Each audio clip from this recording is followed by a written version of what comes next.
Hello les amis, je vous retrouve pour une nouvelle vidéo sur le football et la Coupe du Monde des clubs 2025 et je vais vous présenter le match Fluminense contre Chelsea. C'est un match qui a lieu ce mardi 8 juillet 2025 à 21 h pour le compte des demi-finales dans cette compétition. Alors dans cette vidéo, je vais revenir sur le parcours des deux équipes pour en arriver à ce stade de la compétition. On verra le classement des meilleurs marqueurs dans cette Coupe du Monde des clubs 2025. On enchaînera par les 10 derniers résultats, toutes compétitions confondues, et les stades de Fluminense et de Chelsea. Et on terminera par les compositions d'équipes et tactiques éventuelles, ce qui nous permettra d'avoir une idée et une tendance à cette rencontre. Et donc pour en arriver à ce stade de la compétition, Fluminense était dans le groupe F. Ils ont fini deuxième avec 5 points en 3 matchs, une victoire, de nul, aucune défaite, 4 buts marqués, 2 buts encaissés plus 2 de différence de but. Ils ont fait 0-0 contre le Borussia Dortmund, ils ont battu Lucian Hyundai 4-2, puis ils ont fait 0-0 contre Mamelodi Sundowns. Ensuite, en huitième de finale, ils ont battu l'Inter de Milan 2 buts à 0, et puis en quart de finale, ils ont battu Al Hilal FC 2 buts à 1. Voilà, c'est une équipe quand même très solide qui arrive à ce stade de la compétition invaincue.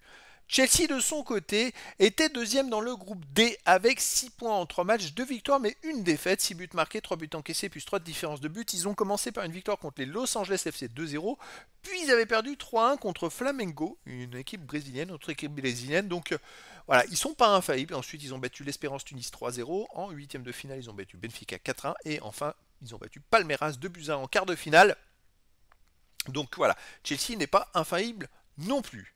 Au niveau des meilleurs marqueurs, pour Chelsea, il y a Pedro Neto qui est quand même cinquième du classement avec 3 buts. Et il n'y a pas d'autres joueurs des deux équipes dans les 17 premiers du classement pour l'instant. Les 10 derniers résultats, toutes compétitions confondues, Fluminense 7 victoires, 3 nuls, aucune défaite, 19 buts marqués, seulement 6 buts encaissés, plus 13 de différence de but. Alors voilà pourquoi ils sont arrivés en demi-finale. Quand on voit les derniers résultats, c'est quand même une équipe qui marche très très fort, qui prend pas beaucoup de buts, un but quasiment tous les deux matchs, qui en marque quasiment 2 de moyenne par match. Une équipe qui est hyper régulière, vous voyez, ils ne perdent pas, et une équipe qui est hyper solide. Donc voilà, c'est un adversaire très très très dangereux pour Chelsea sur les 10 derniers matchs. Chelsea, c'est 8 victoires, aucun nul, mais 2 défaites, 19 buts marqués, 8 buts encaissés, plus 11 de différence de but. Donc voilà, il y a une petite différence entre ces deux équipes, puisque Fluminense n'a pas perdu, que Chelsea a fait 2 défaites. Ils ont marqué autant de buts dans les 10 derniers matchs, mais Chelsea en a pris 2 de plus. Donc voilà, Chelsea est capable du meilleur comme du pire. Le pire, ça a été contre Flamengo, ils ont perdu 3-1. Et c'était pas immérité non plus. C'est vrai que Flamengo était très très bon. Et c'est un style de jeu qui leur correspond pas. Est-ce que c'est la chance justement pour Fluminense? Mais écoutez, moi je veux croire à l'exploit. Surtout qu'il y a quand même un sacré clin d'œil, puisque le défenseur central de Fluminense, c'est Thiago Silva. Thiago Silva a joué ces dernières années en Europe à Chelsea. Avant, il jouait au PSG.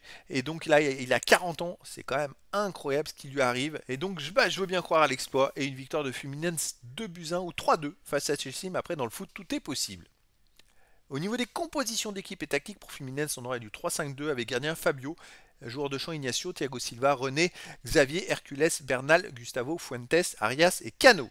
Et pour Chelsea, on aurait du 4-2-3-1 gardien Robert Sanchez et joueur de champ Gusto, Chaloba, Adara, Bioyo, Cucurella, Quesedo, Fernandez, Pedro Neto, Palmer, Nkunku et Joao Pedro.